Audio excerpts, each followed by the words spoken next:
Hey guys, we just got back from an evening walk and I was about to open this garage door. Actually, I did open this garage door as Holly was in a downstay and Jesse's right here.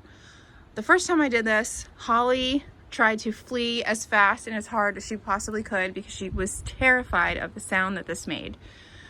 If I continue to let her flee, she's never going to learn this is an irrational thing to be scared of. This is not going to hurt her.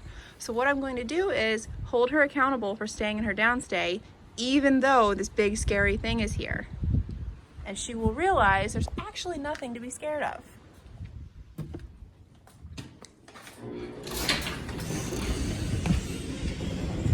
Good girl.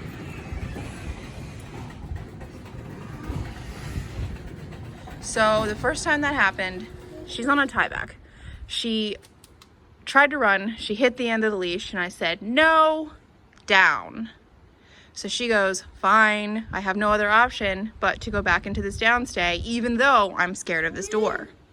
We do this over and over again, the door becomes no big deal, and she learns through experience, wow, I didn't need to run in the first place because nothing's hurting me.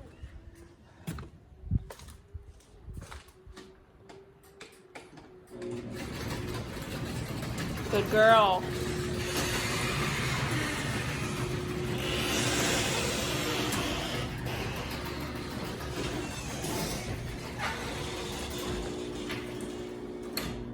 So we find moments like this and we say, oh, here's something to work on.